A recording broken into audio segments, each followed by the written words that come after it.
guys, come with me while I do an oil change in my truck. Many of you know how to do this, but for those younger people that don't, maybe this would be helpful. First off, I don't know if I want to do this anymore because it costs $100 for 7 quarts of oil and an oil filter. It might be cheaper just to go to your Jiffy Lubes or whatever, but I always prefer to do it myself. If you don't know what oil to get, you can always ask the parts store. They will look up your vehicle and tell you, but it also says right here on your oil fill cap, 5W20 for my truck. And I'm a little weak. I might have to get my pliers to open that. But always make sure that your truck or vehicle is that you drove it before you change the oil, so the oil is warm and comes out fast. Otherwise, you don't get all the oil out. And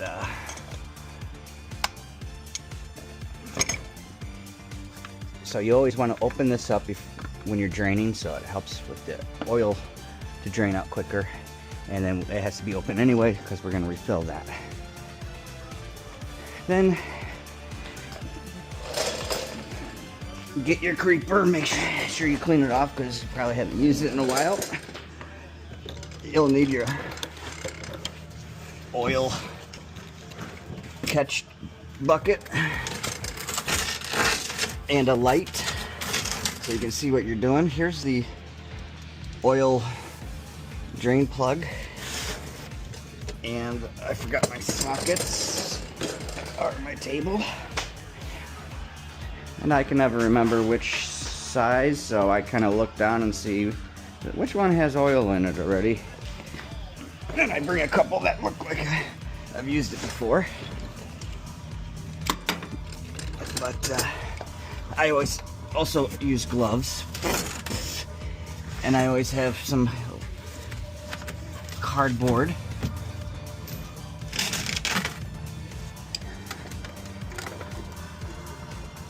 and break that loose. It shouldn't be so hard to drain, and now it's going to shoot out.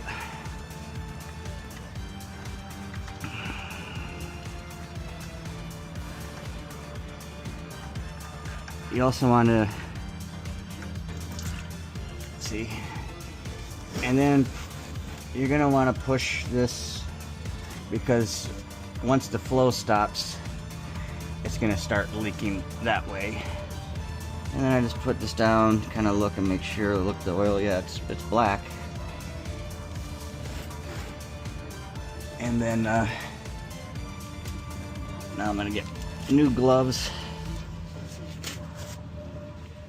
And I'm gonna try a trick here that I saw on TikTok to get the oil filter off without getting it all over my upper, frame rails and all that, and make a huge mess, because every time you do it, it goes all over your arm and gets just everywhere. But I saw somebody use like a cup like this. There's this clear, and they just put this around the oil filter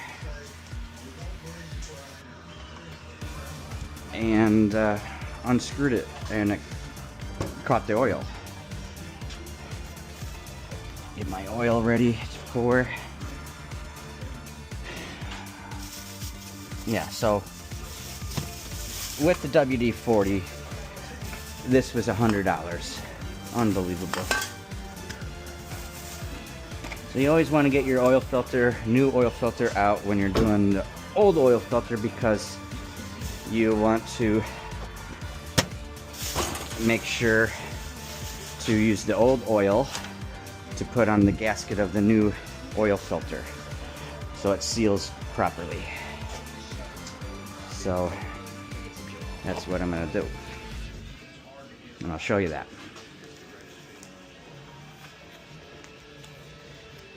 I got the football going. Okay, I've let this drip out as much as I needed. Let's put this guy back on. I like to do this so I don't roll over it and lose the bolts when I'm trying to get to the oil filter. Have a rag to wipe off any drippage so that way I can tell if I have an oil leak or if I didn't tighten this thing down enough or something. I don't try not to strip it, just lie tight. Okay, now onto the oil filter. And this is really what I wanted to see if it worked and show you. Is this cup trick that I saw on TikTok. Because oil filters should only be hand tight.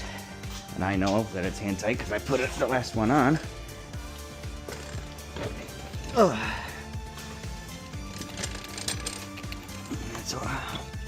And it's always a pain in the ass to...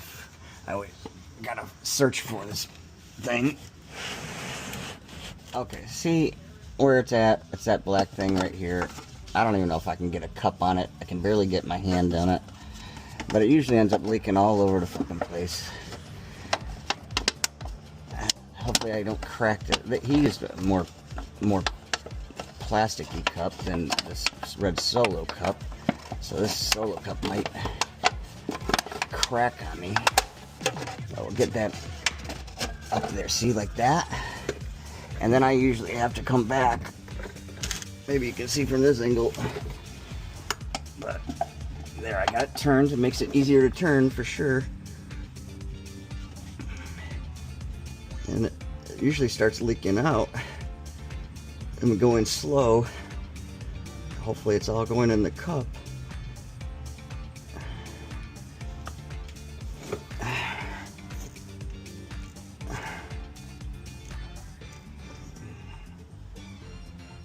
Yeah, it's all going in the cup. This is a great trick.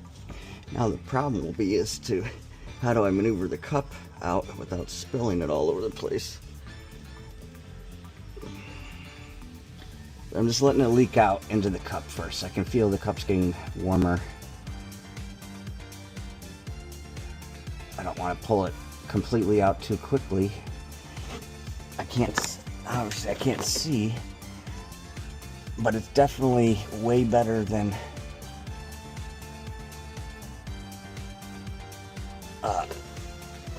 so it still leaked. I'll show you in a second here. I get new gloves on. The cup, actually did work pretty well. The problem is the cup caused the filter to get jammed up in there, and then when I started pulling the cup out, there's not a lot of room, it started overflowing, and as you can see here, it did leak, all over my shit here.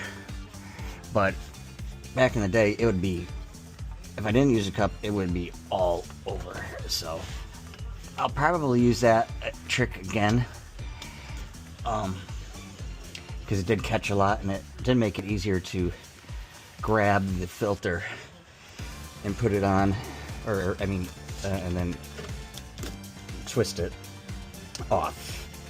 It was just that the cup, that area, it might work better if I didn't have to, go up and through here and get jammed up in there. So that's done leaking out. So you grab a new filter,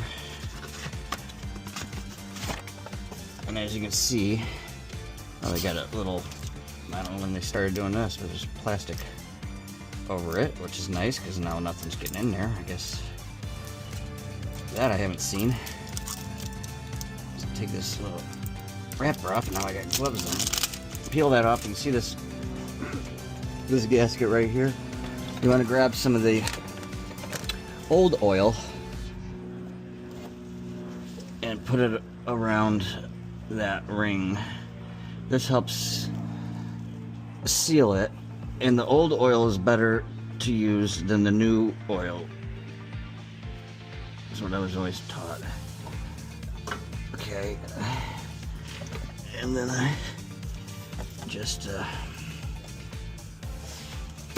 have to, I'm all jammed up here, so I just use feel because I can't really. I'll try to see, there's, you can see up in there where the oil is in that bolt, that's where this guy's got to go, so I got to maneuver this back up in there. And sometimes it's just easier to do it by feel than having to be right under it, but I have to maneuver around these wires and up and through here, and then I take my index finger and feel for that screw area, which I found, and then I just start trying to screw it back on. Make sure you're at the right angle so you don't cross thread. And this is the hardest part about changing oil. It's just this, because where it's located, on some vehicles it's a pain in the ass. And then while you're under your vehicle, kind of give it a once over and look and see, you know, look at your bushings on your upper A-arms and stuff and see how those are wearing, or, you know, that kind of stuff. Okay, so now I got it and I'm just tightening it. And again, with the oil filter, you just want to go hand tight.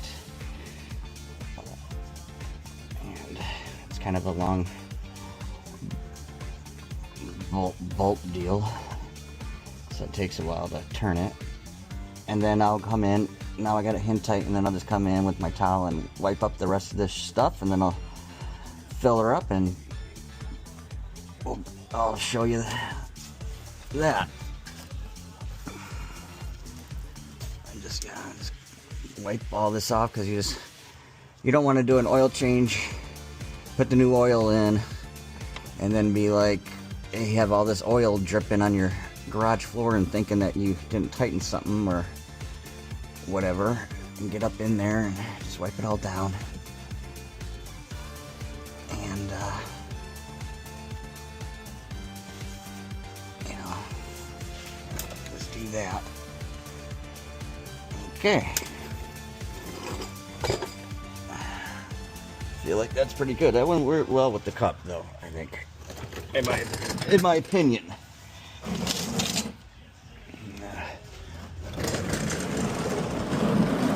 See, so it was pretty good.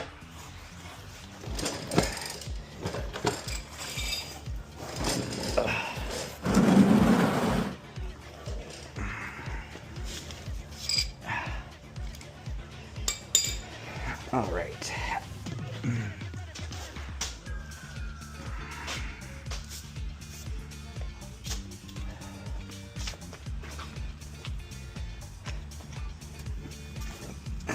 See how this spillage here from the oil filter.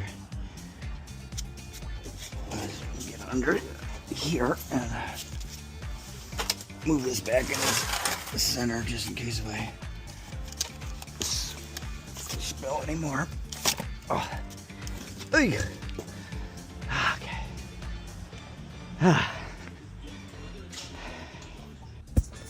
Okay, while I'm taking a minute to take a second before I start putting in the oil back in, I wanted to bring these points up too. So I use, here it says full synthetic. I don't know if they even make regular oil anymore, but I've always used fully synthetic oil. I've always used Mobil 1. Don't use the high mileage if you don't have a high mileage vehicle. This might be the first time I've gone to high mileage, because it'll start leaking. If you use the high mileage on a non-high mileage vehicle, finds its way through the cracks. So I'm told.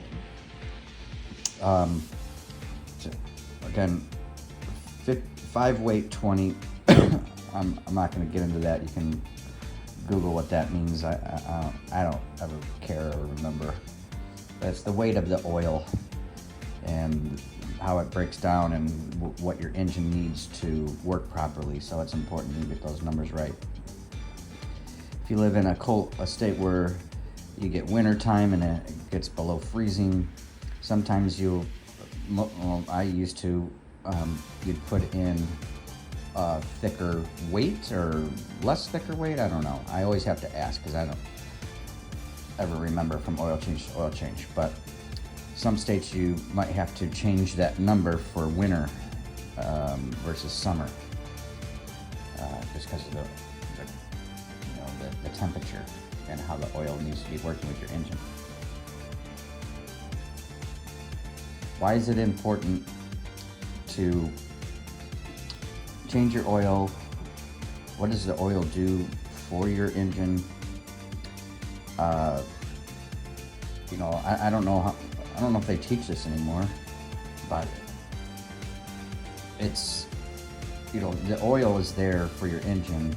There's moving parts in your engine like the piston and the crank and the valves and all this stuff. So that is there to lubricate those parts as you're going down the road. They're moving, and when your oil breaks down, as it does over time and use, that's why they say change your oil every 3 months, or what comes first, 3 months or the mileage, which most people should be doing their oil at 5,000 miles.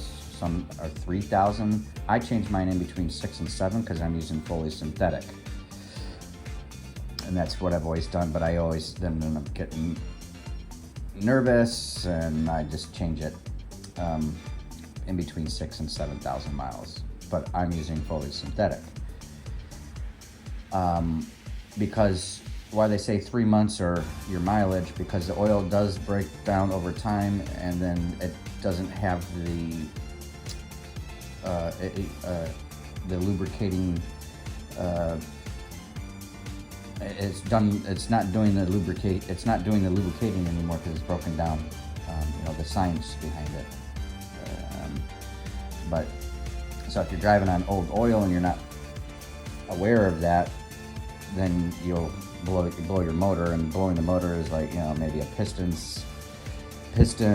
sticks on you, or a valve or something like that. So that's why it's important to understand it's not just you're just putting oil in a vehicle. It's helping lubricate your moving parts inside your motor so it doesn't so it runs smooth. Your piston's going up and down like this, or like this rather, on the crank. And if it starts getting friction between the metal parts, then it'll seize, and then you've blown a rod through your oil pan or something like that. So that's why it's important to change your oil and be up on it.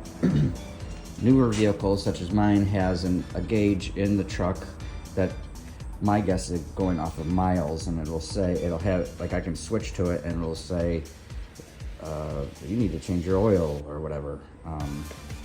I don't go off of that because I write down what mileage I do, so I just take my mileage on my truck and then I add 7,000 miles to that, and that's when I know I got to start thinking about changing my oil, when I start getting close to that number. And I keep that on my windshield right by where I drive, so it's a constant reminder of when that's coming due. So I just wanted to say that. I know it sounds for anybody that does their oil and all that, that's I sound like an idiot, but some people don't know that information. I don't know if they've had dads or shop classes or anything like that, but that's what you need to do. And then, so I'll just put my oil thing in there. Make sure that that's cleaned out. You don't want dirt going back in there. And I'll fill up. So I always ask the guy to look up how much oil my truck needs because I can't ever remember if it's 7 or 6 or whatever. So this is 5 gallons in the big guy, and that's 5 quarts in the big guy and 1 quart in the little guy. My truck takes 6.97 because Dodge couldn't just do 7 and make it easy and just pour all 7 in. You don't want to overfill your engine oil because then it'll there's nowhere. It's a closed loop system, so it'll just fuck up the motor just the same. Leaking in past parts that it shouldn't be leaking past, like past the piston ring and stuff like that. So what I normally do is I'll put 6 in because I know I got a quart to go. Basically, I'll start the motor up after 6 to get it get the oil to go into its places, and then not for a very long time. Just turn it on for a couple seconds and then turn it off, and then you have a clean rag and you pull out the oil dipstick and see where it's marking, and then I'll just keep on adding in and keep checking the oil engine dipstick because there's markers on there of where you should be within where it says full or you need to add max min. So that's how I do it. I'm not going to show you all that unless you wanted me to, but that's what I do. And then I'll clean all that oil up, and you can take all your used oil to an auto parts store, and they will dump it in the back, but it has to be oil only. It can't be radiator fluid or gas or this or that. They won't take it. You could lie and say that you didn't put any radiator fluid or fuel in it, and but it all goes to a major recycling plant, or I don't know what they do with it. I don't know if they recycle it or whatever, but they take it to a bigger place that deals with used oil.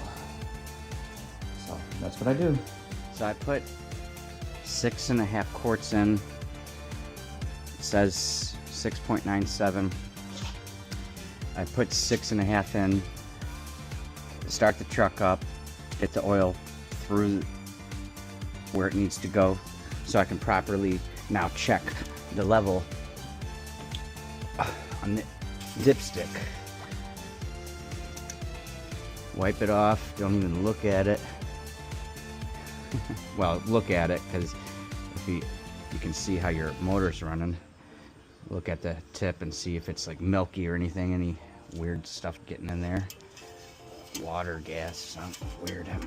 Just wipe it off so you get a clean read.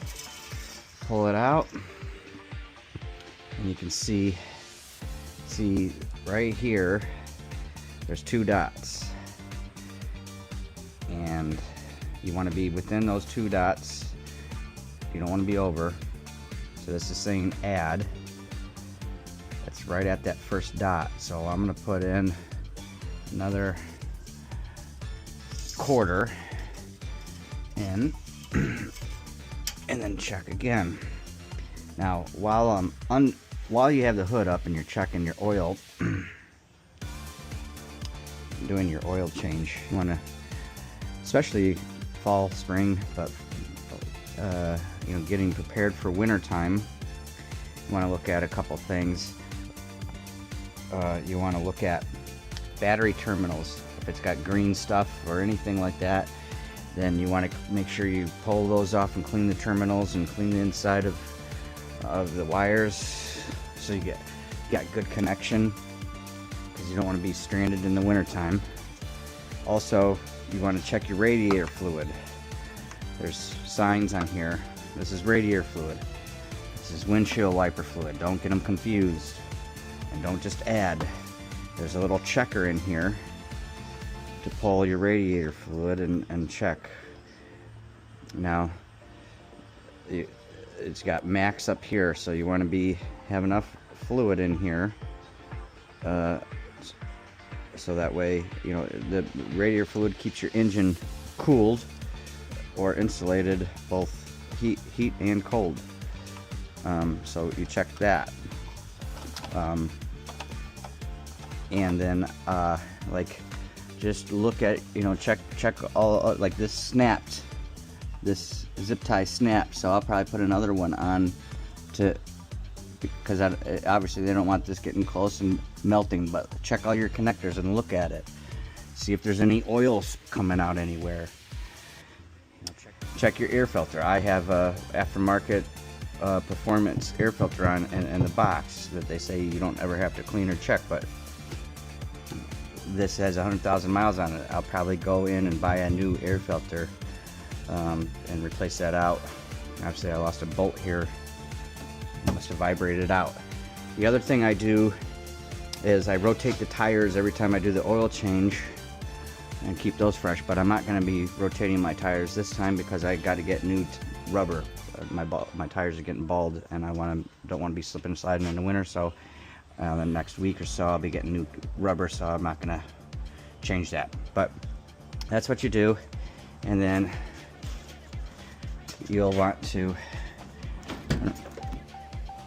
come into your truck, vehicle, whatever, and on these new vehicles they got in your dash you can go up and down, but you have this, see this says change, and you just want to reset that. To reset, engine must be off with the engine in run position. So I had to put it on run. See, it says that I have 30% left good oil. I mean, I used I went 6,053 miles. So I'll just change that.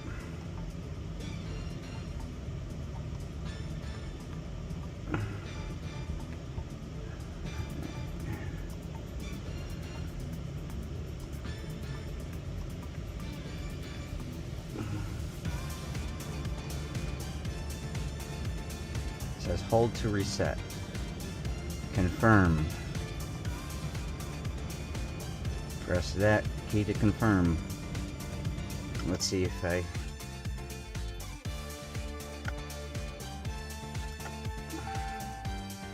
Let's see if it reset. Maybe I had to turn it off.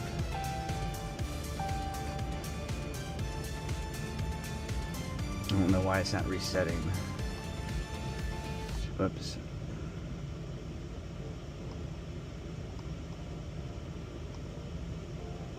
But you get the gist. Just follow the instructions, and then here I have up here when I gotta change again.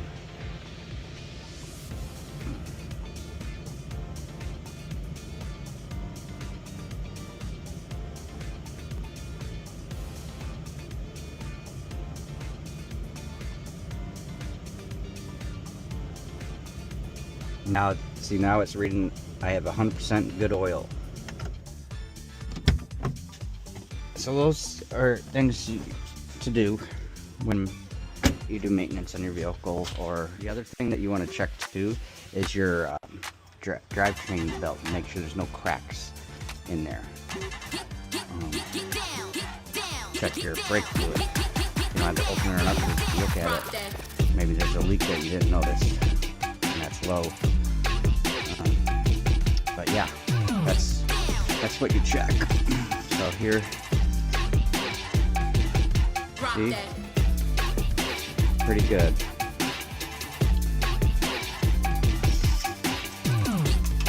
Alright. So the only other thing I gotta check, sometimes this has to be running to check the radiator fluid level. This is so hard. But you look at, see the bubbles, I think you look at the bubbles. So I probably could use some. It's not at a bad level, but this is not full, otherwise there'd be a water stuck in these holes. So I probably can use a little bit more radiator fluid, maybe a quart or something, and then you just pour it right into this, and then I just dry all this stuff out for next use, and we're good to go. And that's maintaining your vehicle and getting it ready for winter or summer, or any time you're doing that kind of work, that's what you should be thinking about, all those little things. So, hope you enjoyed.